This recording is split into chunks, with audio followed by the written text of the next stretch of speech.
जलजला आना है, 2023 में आना है और भारत में आना है, सिंध में आना है। इधर मेरी बात सुने, उलट पुलट कर देगा और बड़ा खतरनाक जलजला है। ऐसा जलजला पहले देखने में ना देखा है ना देखा गया है। बहुत हाई डिग्री का जो है वो जलजला है। अस्सलामुअलैकुम। तो वेलकम बैक आपका अपने इस चैनल में। होपफुल आप लोग ठीक होंगे। तो सबसे पहले हम बात कर लेते हैं कि प्रेडिक्शन के हवाले से। तो सबसे पहले इसकी प्रेडिक्शन आज से तकरीबन 2-3 मंथ पहले हुई थी। मैंने ये आपको स्क्रीन पे एक नज़र आ रही है तस्वीर इनकी, मैंने देखी थी प्रेडिक्शन। और इनकी प्रेडिक्शन में था जी पाकिस्तान में, सिंध में और हिंदुस्तान में आएगा ज़लज़ला। उसके बाद ये पिछले 29 फ़रवरी को एक प्रेडिक्शन हुई जो कि एक साइंसदान ने की। उसे मैं साइंसदान तो नहीं कह सकता, ऐसा दज्जाली फितना कह सकता हूँ, जिसमें सिम्पसन कार्टून के अकॉर्डिंग भी उसने बताया था कि ज़लज़ला आएगा और बहुत सी तबाही लाएगा। तो सबसे पहले हम देख लेते हैं कि इस बाबा जी ने क्या कहा है कि ज़लज़ला कहाँ कहाँ आएगा।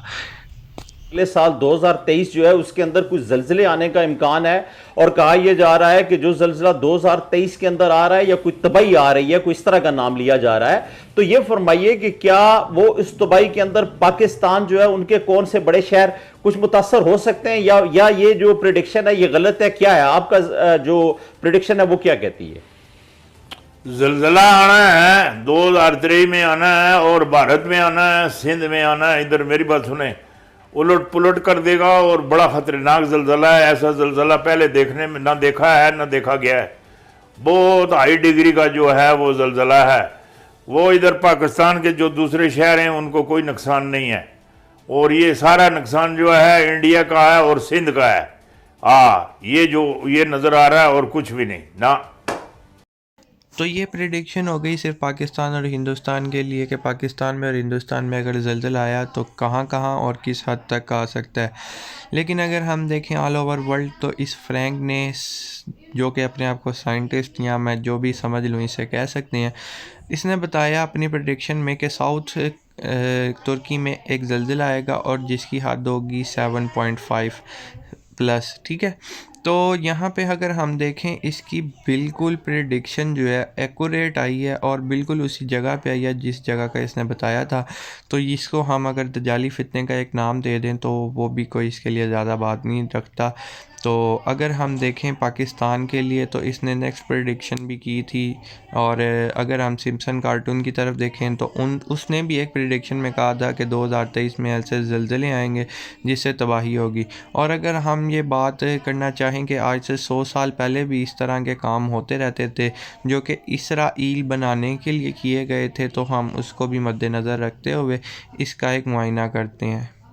तो अगर आप इसराइल को मद्देनज़र रखते हैं और देखते हैं कि सल्तनत उस्मानिया ये दोबारा नहीं बनने दे रहे, जिसकी वजह से ये तुर्की को आज से 100 साल पीछे ही छोड़ना चाह रहे हैं, जिसका इन्हें बहुत ज़्यादा डर है कि अगर सल्तनत उस्मानिया आ गई दोबारा तो क्या होगा। इनको इस चीज़ का सबसे बड़ा डर है और इनके साथ अमेरिका है। सिर्फ तुर्की में, सीरिया में, पाकिस्तान में, हिंदुस्तान में ही क्यों भाई, बाकी भी मुल्क हैं, वहाँ क्यों नहीं ज़लज़ला आ रहा? तो बेसिकली वो अमेरिकन हैं, ठीक है, और गैर मुस्लिम है, लेकिन ये मुसलमानों को ही टारगेट क्यों किया जा रहा है?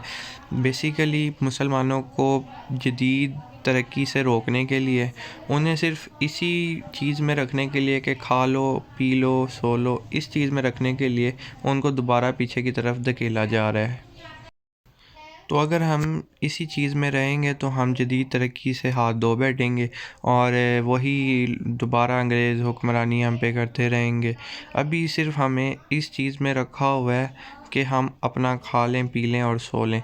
लेकिन यहाँ पे हम अगर बात करें इसराइल की, तो इसराइल सेम सिम्पसन कार्टून उधर की ही हैं, तो आप उसकी प्रेडिक्शन कर सकते हैं जो वो बता रहे हैं और वो वही काम करता है जो वो दिखा रहा होता है। अक्सर इसकी प्रेडिक्शंस होती हैं जो बहुत कम होती हैं, जो बहुत कम प्रेडिक्शंस होती हैं ना, बड़ी बड़ी प्रेडिक्शंस, वही ये पूरी करती हैं, बाकी प्रेडिक्शंस नहीं पूरी करते। तो मेरे ख्याल से आप लोग को ये समझ लग गई होगी कि इनका फितना क्या है, और तमाम मालूमात आपको इस वीडियो में मिल गई होंगी। मिलते हैं नेक्स्ट वीडियो में।